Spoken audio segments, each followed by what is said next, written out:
followed. Someone kicked his leg. Someone pushed him down. Kpako fell and tried to stand, but they pushed him back down again. Stand up, one man shouted, pulling him up. Lie down, another man shouted, pushing him down again. Confusion joined the beating. Kpako screamed. He begged, cried, mentioned his ancestors, mentioned sickness and mentioned plans, but nobody listened. You collected our millions. You made us borrow. You lied and ran away. Chai, the beating they gave him was not neat at all. It was very dirty. It was also emotional. People hit him with words too. Look at his face. He thought he was smart. He planned everything. Someone tried to pick a stone, but another person stopped him. No kill am o. Let him face the law. That sentence slowed things down.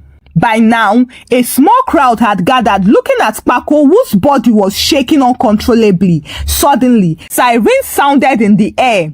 When the police arrived, the crowd resisted at first. Leave us! He stole our money! But the officers insisted on taking over. Everybody, please calm down. Leave him. They dragged Kpako out of the circle like a wounded animal and pushed him into the van. His body was bruised. His face was swollen and his pride was completely gone. At the station, things became quiet but heavier.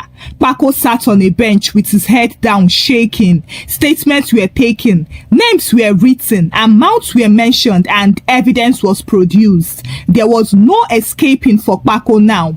More people began to arrive one after the other. Not everybody though, only those who could travel quickly.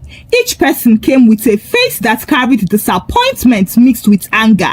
They mentioned amounts with dates, and when the total amount was added together, the room went quiet. It was in millions. Real money. Money people had planned with. Money some had borrowed. Money some had promised their children with. Kpako stared at the floor and said, I wanted to return it. I just wanted to cool off small.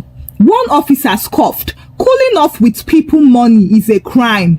That sentence ended all explanations. They asked him about his assets, land, vehicle, savings, and each answer reduced him further. Finally, the police officer declared, "We will agree on a settlement plan." They wrote how much he could pay immediately, what assets would be sold, what payment plan would follow, and who would be prioritized first. Some contributors nodded, some sighed and shook their heads slowly. Obviously, not everyone would get their full money back, but half was better than nothing.